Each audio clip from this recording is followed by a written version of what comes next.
Good morning मित्रों, नमस्कार और अभिवादन आप सभी को।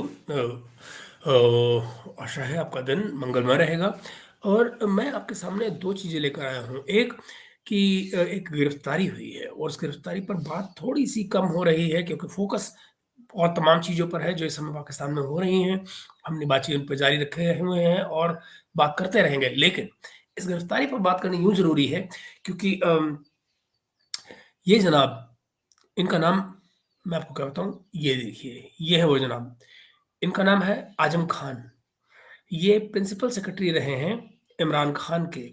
ये पहले खैबर पख्तूनख्वा में जब परवेज़ खटक चीफ मिनिस्टर थे, उनके अंडर थे, उनके प्रिंसिपल सेक्रेटरी थे। बाद में उनकी सेवाओं को देखते हुए, क्योंकि इन्होंने परवेज़ खटक की बड़े शानदार तरीके से सेवाएँ की, तो उसके चलते इनको लाया गया सेंटर में और ये इमरान खान के प्रिंसिपल सेक्रेटरी बने। तो आज़म खान, जब इमरान खान का डाउन टर्न आ रहा था और आपको मालूम होगा कि इमरान खान को निकाले जाने की तैयारी हो रही थी, इन द सेंस कि नो कॉन्फिडेंस मोशन आ रहा था। उस समय ये चुपके से सरक गए कनाडा। कनाडा निकल गए। आप जानते हैं ना, पाकिस्तान में हर शख्स जो मीनिंगफुल है, जो रसूखदार है, सीधी-सीधी बात, वो बाहर उसके दरवाजे खुले रहते हैं हमेशा, बाहर निकलने के। तो वो निकल गए और ये वो शख्स हैं जो इमरान खान को गाइड किया करते थे। गाइड इन द सेंस कि जो तमाम ब्यूरोक्रेसी के अंडर जो है इनको जो तमाम चीज़ों के रास्ते बताए जाते थे, वो यही बताया बताया करते थे। इन्हों यहाँ और जो पब्लिक, चाहे वो पीटीआई के लीडर्स हों, चाहे कोई और सीनियर से सीनियर लीडर, वो ज़ाहिर है इनके थ्रू ही प्राइम मिनिस्टर के टच में होते थे। प्राइम मिनिस्टर के कान भरने, यानी कि then prime minister Imran Khan के कान भरने में भी इनका बड़ा रोल था। यानी जहांगीर तरीन से इनकी जो अनबन हुई, वो इसलिए हुई क्योंकि उनके जो ईगो हैसेस थे वो इन्होंने क्रिएट किए थे। इन्होंने कहा कि देखिए, एक कंट्री में 2 प्राइम मिनिस्टर कैसे हो सकते हैं? और ये जहांगीर तरीन तो सेकंड प्राइम मिनिस्टर की तरह से बिहेव कर रहा है। वो भी को बेसिकली ईगो हैसेस क्रिएट किए उनके बीच में और फिर बाद में जो जो जो हुआ सो हुआ, वो आपने देखा कि किस तरह से जहांगीर तरीन को बाद में निकाला गया। और उस सब के अपने ट्रेंड्स हैं, उसके अपने रिपरकशंस हैं जो आज आज आप सबके सामने इमरान खान के सामने आए हुए हैं। तो आप समझ सकते हैं कि वो चीज़ें आगे कैसे चली कि सुबह-सुबह का कोल्ड। खैर, तो हम आगे चलते हैं। आज़म खान अभी-अभी, अच्छा, तो आप ये इस बात से मेरे इस छोटे से डिस्क्रिप्शन से समझ गए होंगे कि ये इमरान खान के आज़म खान इमरान खान के वो तोते हैं जिसमें इमरान खान की जान है। यानी कि हर एक राज कब, किसके ज़रिए, क्या काम हुए, कौन-सा पैसा कहाँ एडजस्ट किया गया, कौन से गिफ्ट्स के पैसे कौन देता था, तोशा खाने के चक्कर, तमाम पॉलिटिकल एडजस्टमेंट, रीअलाइनमेंट्स जो हो रही थी, दैट अपार्ट। बट जो अंदर की बातें हैं, let's put it this way, कि इमरान खान की दुनिया में, जो इमरान खान की पॉलिटिकल और जाती दुनिया है, उसमें क्या चल रहा था, कैसे चल रहा था, कौन चला रहा था, वो सब इन्फॉर्मेशन इस तोते के पास है। तो ये तोता पिछले हफ्ते पाकिस्तान पहुँचा और परसों शाम उनके घरवालों का कहना है कि वो कहीं परसों परसों अपने घर से निकले और वो गायब हैं। पाकिस्तान में कोई यूँ ही गायब नहीं होता, ये आप जानते हैं। और इतना मीनिंगफुल आदमी, इतना पावरफुल आदमी यूँ ही गायब नहीं होता। नॉर्दर्न इलाकों की शायद सैर के लिए गया हो, ये पॉसिबल है ना? तो अ, उनके घरवालों ने परसों इनकी एक मिसिंग रिपोर्ट दर्ज कराई है। वो जो सामने आ चुकी है। लेकिन और इमरान खान ने उसको लेकर ट्वीट भी किए हैं। But beyond that Imran Khan और कर क्या सकते हैं ट्वीट करने के अलावा। और फिलहाल नज़र ये आ रहा है कि यू नो जो सोर्सेज़ हैं जानकार, वो यही बता रहे हैं कि उठाए गए, यू नो उठा लिया गया है और उठाए जाने के जो रीज़न्स हैं वो बड़े ऑब्वियस हैं। इनसे इन्फॉर्मेशन निकाली जाएगी और ये जिस किस्म के आदमी हैं, इस किस्म के लोग एक ही किस्म के होते हैं, जिनके कोई कैरेक्टर्स नहीं होते, मॉरल कैरेक्टर्स नहीं होते, कोई ज़मीन नहीं होती। उनके उनका एक ही कैरेक्टर होता है कि वो अपने आप को बचाने के लिए दूसरे को सैक्रिफाइस कर देते हैं, ठीक वैसे ही जैसे इमरान खान खुद करते हैं। आज़म खान, मुझे पूरा यकीन है कि ये इमरान खान के तमाम राज़ उगल कर आ जाएँगे आने वाले दिनों में और फिर अचानक आप पाएँगे कि वो कहेंगे कि मैं कहीं घूमने चला गया था, यू नो तो तो ऐसे ही होता है। बेटी के भाई बहन के भाई जो है, वो कभी भी किसी को भी उठा लेते हैं। तो वो बहन के भाई आ गए हैं आज़म खान के लिए, ऐसा नज़र आ रहा है। तो एक बात, तो ये आदमी मिसिंग है, इसके पास भयंकर इन्फॉर्मेशन है, ज़बरदस्त इन्फॉर्मेशन है, और ये इन्फॉर्मेशन का सोर्स अब उनके पास है, बॉयज़ के पास। यानी जो लोग मैटर करते हैं पाकिस्तान में और जो इस समय चीज़ों को चला रहे हैं। वो लोग जो एक वक़्त पर अपॉलिटिकल हो गए थे, अब वो बेहद पॉलिटिकल हो चुके हैं। तो इसलिए कोई भी पॉलिटिकल एक्टिविटी उनके बिना आप होती हुई न देखें। जो कुछ भी पॉलिटिकल सिनेरियो में पाकिस्तान में इस वक़्त हो रहा है, ये मानकर चलें कि वो लोग जो कल अपॉलिटिकल होने की बात कर रहे थे, आज पूरी तरह से पॉलिटिकल हो चुके हैं, सेंटर में है वो। वो तमाम चीज़ों को मैनिपुलेट कर रहे हैं, तमाम चीज़ों को चला रहे हैं और उनको चलने में गाइड कर रहे हैं, एक डायरेक्शन दे रहे हैं। ओके, ये हुआ एक बात। दूसरी बात जो मुझे सोचा कि अपडेट देनी है, क्योंकि आज दिन में काफ़ी सारी चीज़ें आपको बतानी होंगी मुझे। ये एक और चीज़ जो बतानी है वो ये कि हम अक्सर बात करते रहते हैं, पाकिस्तान में इलेक्शन कब होंगे? हम अक्सर बात कर रहे हैं कि तमाम पॉलिटिकल सिनेरियो आखिरकार कहाँ जा रहे हैं? हम अक्सर बात करते हैं अक्टूबर में इलेक्शन होंगे या नहीं होंगे? मैंने आपसे अक्सर ये कहा है कि अक्टूबर में इलेक्शन नहीं होंगे। इस साल इलेक्शन हो ही नहीं सकते। यही कहा है मैंने आपसे। इस समय जो हालत है, वो हालत ये है दोस्तों कि आपको मैं अक्सर बताता रहा हूँ पिछले बहुत सारे महीनों से, तो आप अब तो सुन कर आपके कान पक रहे होंगे, लेकिन फिर भी for the heck of understanding and for the heck of repetition, मैं आपको दोबारा से बता देता हूँ। जो इनकी देनदारियां हैं एक्सटर्नल, उसकी वजह से आज पाकिस्तान इस हालत में है कि ये October at the most early November में डिफॉल्ट करेगा। अच्छा, अगर ये अक्टूबर-नवंबर में डिफ़ॉल्ट कर रहा है, तो फिर एक चीज़ याद कीजिए, ये तो इकोनॉमिक सिनेरियो हुआ। पॉलिटिकल सिनेरियो में क्या हो रहा है? पॉलिटिकल सिनेरियो में अक्टूबर में इलेक्शन की बात की जा रही है। आप मुझे बताइए, क्या ये पॉसिबल है कि अक्टूबर में या नवंबर में डिफ़ॉल्ट हो रहा हो और उसी टाइम पर इलेक्शन हो रहा हो? कोई संभावना बनती है? या संभावना छोड़िए, कोई तुक भी बनती है इस बात की? कतई नहीं, इसकी कोई तुक नहीं बनती। मतलब साफ है, 2 बातें। एक कि ये सरकार किसी तरह से इस असेंबली की एज बढ़ाए और कंटिन्यू करे, उसके अपने खतरे हैं, उसके अपने नुकसान हैं, उसके अपने ड्रॉबैक्स हैं।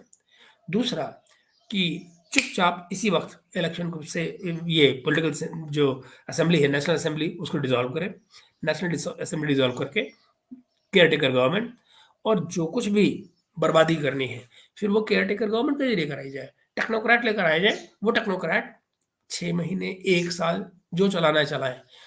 आजकल पाकिस्तान में आटे की कमी हो रही है, तो भला बादाम कौन खाएगा? आप कहेंगे मैं बादाम का और आटा कहाँ से लेके आ गया बीच में? कारण है, पब्लिक मेमोरी शॉर्ट होती है। बादाम कोई कहाँ से खा रहा होगा कि आपकी मेमोरी तेज है? तो बड़ी सीधी-सी बात ये है कि याददाश्त पब्लिक की बड़ी कम है। साल भर तक जो करना है करो, जो कर रहे होंगे सामने वो होंगे, कैमरा वो फेस करेंगे, टीवी वो पे वो जाएँगे। फिलहाल हालत क्या है? फिलहाल पाकिस्तान में जहाँ भी, क्योंकि मैंने बताया पीपल्स पार्टी तो साइड में निकल गई, वो तो अपना फॉरेन मिनिस्ट्री में बेटा मज़े ले रहा है और अपने आप कह रहा है मैं पाकिस्तान का अगला प्राइम मिनिस्टर, ज़िम्मेदारी कुछ नहीं, है ना? तो वो तो इस सारे सीन से बाहर है, डिक्टेशन अलग से दे रहे हैं। ज़रदारी साहब देखिए ना, छाती ठोक के कह रहा है कि इलेक्शन तब होगा जब मैं चाहूँगा।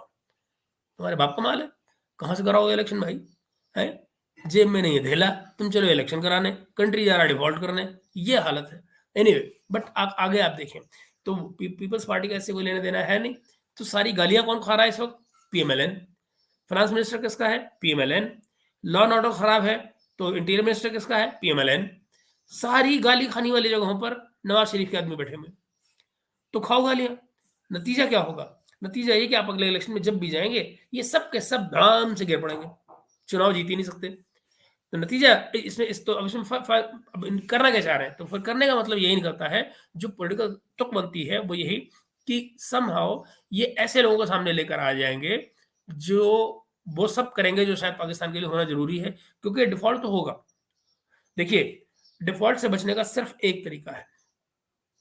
अगले 2 से 3 महीने में, यानी जुलाई में, हम अब जून में खड़े हैं, जुलाई, अगस्त, सितंबर, 3 महीने। इन 3 महीने में पाकिस्तान को कम से कम 4 से 5 बिलियन चाहिए एक्स्ट्रा। एक्स्ट्रा यानी कि ये नहीं कि वर्ल्ड बैंक से इतने आने वाले थे, वो आ गए, फलानी जगह से वो आने वाले थे, वो ना, ना, इस सब के ऊपर इतने जो जो किसी से मिल सकता है, उसके अलावा उनको 5 बिलियन और चाहिए होंगे। अगर डिफ़ॉल्ट को अवर्ट करना है, अवर्ट, मैं ये नहीं कह रहा हूँ कि उसके बाद नहीं होगा, अगले साल तक नहीं होगा। मैं सिर्फ़ ये कह रहा हूँ, फिलहाल अक्टूबर में अवर्ट करने के लिए उनको कम से कम 5 के करीब ज़रूरत है। तो ये 5 कोई नहीं देने जा रहा। कल रात को 1 बिलियन चाइना से आया है, यानी आज अभी जो गुजरी रात है, ये चाइना से 1 बिलियन वहाँ आया है। ये कौन-सा 1 बिलियन है? ये वही 1 बिलियन है जो 3 दिन पहले इन्होंने टाइम से पहले 30 तारीख को देना था, पहले ही भेज दिया था। और आपको याद हो मैंने आपको बताया था कि जो चार्ल्स डफेयर हैं चाइना में, चाइना की पाकिस्तान में, उनसे इशाकदार की मुलाकात हुई थी और वो बेसिकली इसी के लिए हाथ जोड़ रहे थे कि भैया इसको थोड़ा जल्दी करवा दो कि हम इधर से दें, आप उधर से हमें वापस कर दो। तो जो कमर्शियल बैंक का लोन था ये 1 बिलियन का, ये इसको बेसिकली इसको दोबारा से उनको रीलोनिंग करा दी गई है ना? रोल ओवर करवा दिया गया है उसको कि लो आपने हमें दे दिया, ये अब हम आपको वापस दोबारा से लोन कर दिया हमने। तो कमर्शियल बैंक के ज़रिए चाइना ने ये इनकी हेल्प की है, बट चाइना ने दिया अपनी तरफ से कुछ भी नहीं है। इट्स जस्ट एक्जिस्टिंग मनी जो गोल-गोल घुमा दी गई है, ताकि जो इनका और आइडिया क्या था कि 30 तारीख से पहले आ जाए ताकि अ, जो रिज़र्व्स हैं, फॉरेन रिज़र्व्स, वो वापस वहीं के वहीं पहुँच जाए। तो ये जो 3 बिलियन से नीचे हो गए थे रिज़र्व, यानी 290 के करीब हो गए थे, अब ये 1 बिलियन आने के बाद में 394 पे वापस पहुँच जाएँगे, यानी जहाँ थे वहीं खड़े हैं। आया गया कुछ नहीं, यू नो? तो ये सीन है। तो नज़र क्या आ रहा है? नज़र ये आ रहा है अक्टूबर में default, October as as I said and October, early November, उससे पहले भी हो सकता है, यू नो, बट क्योंकि आपको सिग्नल उसके नज़र आने शुरू हो जाएँगे। देखिए डिफ़ॉल्ट के अपने सिग्नल्स हैं ना, जब अक्टूबर में डिफ़ॉल्ट हो रहा होगा, उससे कहीं पहले लोगों का पैनिक बिहेवियर शुरू हो जाएगा। पैनिक बिहेवियर फाइनेंशियली किस तरह से कि भई जिसके पास जो पैसा होगा वो सब किसी भी दाम पर ऊट-पटांग दाम पर डॉलर खरीद के और वो बाहर भेज रहा होगा, चाहे हुंडी मिले, हवाला मिले, जो मिले, बाहर भेज रहा होगा। आप जब वो हो रहा होगा, आप समझ जाइए डिफ़ॉल्ट हो रहा है। वो प्रोसेस होगा डिफ़ॉल्ट होने का। मैं आपको अभी से बता रहा हूँ, आपके ध्यान में रहेगा ताकि। तो आप समझ जाइएगा कि हाँ, public is now preparing, people are now preparing for a default. Practical default तो हो ही चुका है बेसिकली, आपकी जेब में तो कुछ है ही नहीं। बट जो बचा है, खुचा है, इसका भी जो तिया-पाचा होना है, वो आने वाले 2 महीनों में आपको क्लैरिटी हो जाएगी। तो 3 महीने जुलाई, अगस्त, सितंबर में अगर कुछ नहीं आता है इनके पास 4 से 5 बिलियन एक्स्ट्रा, तो वो काम खत्म। तो ये जो आपने कल बदली हुई ट्यून देखी थी रात को, जो मैंने आपको बताया कल शाम को, जो इशाकदार की, कि अब अचानक कह रहे हैं नहीं, नहीं, हम एज़ अ गवर्नमेंट हम फ्लेक्सिबल हैं, हम आईएमएफ से बात करना चाहते हैं और हम आईएमएफ का प्रोग्राम भी रिवाइव करेंगे, तो और जो हमारा बजट है हम उसपे भी बात करने के लिए तैयार हैं। अब ज़रा सोचिए 2 दिन पहले यही शख्स क्या कह रहा था कि आईएमएफ और no IMF, Pakistan will go on, कोई खतरा नहीं है डिफ़ॉल्ट का, और जो लोग डिफ़ॉल्ट की बात कर रहे हैं वो कंट्री के दुश्मन है, उनको डिफ़ॉल्ट की बात नहीं करनी चाहिए। और अगर आपने कल शाम को देखी हो शहबाज शरीफ की जो स्पीच थी, जो उन्होंने वर्कर्स कन्वेंशन में दी है, कल वो दोबारा प्रेज़िडेंट बन गए भई, कल वो प्रेज़िडेंट बन गए दोबारा से। कल पीएमएलएन के इलेक्शन हो गए। नवाज़ शरीफ रीइंस्टेटेड, शहबाज शरीफ रीइंस्टेटेड, बेसिकली फैमिली रीइंस्टेटेड, सीधी-सी बात है ना? तो फैमिली की पार्टी, फैमिली का सब कुछ, डेमोक्रेसी चल रही है, वही जैसे हमारे यहाँ कांग्रेस। तो ये सीन है। तो बेसिकली मुद्दे की बात क्या है? मुद्दे की बात ये है कि अक्टूबर में चूँकि डिफ़ॉल्ट हो रहा है और इसलिए अक्टूबर में अ, इलेक्शन का कोई तुक नहीं बनता। सीधी-सी बात। अगर एक लाइन में बात कही जाए, अब इलेक्शन और डिफ़ॉल्ट एक साथ नहीं हो सकते। डिफ़ॉल्ट पहले होगा, इलेक्शन कभी बाद में होगा, तो ज़ाहिर है डिफ़ॉल्ट के बाद आप इलेक्शन नहीं करवाते, इसलिए वो लंबा जाएगा, क्योंकि इलेक्शन खर्चीला प्रोसेस है, पैसे पास में है नहीं। बाय एंड ऑफ सितंबर नज़र ये आ रहा है कि पाकिस्तान के रिज़र्व अगर ऐसे ही चलता रहा सब कुछ जैसे चल रहा है, it will be zero, it will be zero. तो let's see which way it goes, but मुझे लगा छोटा-सा ये अपडेट है। आज मैं इकोनॉमी पे आपको आपको याद होगा कल जो मैंने आपको प्रोग्राम दिया था उसका सेकंड पार्ट मुझे आपको देना है, तो वो आज मैं आपको देने जा रहा हूँ मॉर्निंग में। पर फिलहाल मैंने कहा आपको सवेरे की चाय के साथ में चुस्की लेने के लिए कुछ तो बता दूँ, तो मैंने कहा ये बता देता हूँ कि भई यू नो चुनाव और डिफ़ॉल्ट एक साथ नहीं हुआ करता। तो पहले होने जा रहा है डिफ़ॉल्ट, ताकि बाद में हो चुनाव। वो चाहे साल बाद हो, डेढ़ साल बाद हो। होगा इसमें क्या कि ये केयरटेकर सेटअप लाएँगे अगले महीने, नहीं, क्या बकवास कर रहा हूँ, अगले महीने नहीं, अगस्त में। अगस्त में किसी वक़्त ये नेशनल नेशनल असेंबली को डिसॉल्व करके केयरटेकर सेटअप ले आएँगे और ये केयरटेकर सेटअप के ज़रिए ही इसको ड्राइव डाउन करेंगे अगले साल, डेढ़ साल जो भी करें, यू नो। और ये तब तक जब तक कि इनको ये यकीन नहीं हो जाता कि पब्लिक गई सब भूल, और जब पब्लिक से भूल जाएँगे भई नवाज़ शरीफ ने क्या किया, इमरान खान ने क्या किया, क्या तमाशे हुए, तो और बेसिकली केयरटेकर गवर्नमेंट कौन बनाएगा? यही लोग तो बनाएँगे ना, अपोज़िशन में कोई है नहीं। जो अपोज़िशन में है वो बेसिकली इनकी बी टीम है, पीएमएलएन की। तो यही लोग बैठकर एक केयरटेकर सेटअप को बनाएँगे और वो सेटअप जो है तो बेसिकली थ्रू दैट सेटअप ये अपना खेल चला रहे होंगे प्रॉक्सी में, है ना? प्रॉक्सी के ज़रिए रूल कर रहे होंगे और फिर उम्मीद करेंगे कि जब लगे कि हाँ भई, अब लोग थक गए हैं, अब लोग हमारे सिवा इनके पास और कोई चारा नहीं है, तो फिर दोबारा आ जाएँगे। गेम जारी है। तो खेला जा रहा है। तो चलने दो।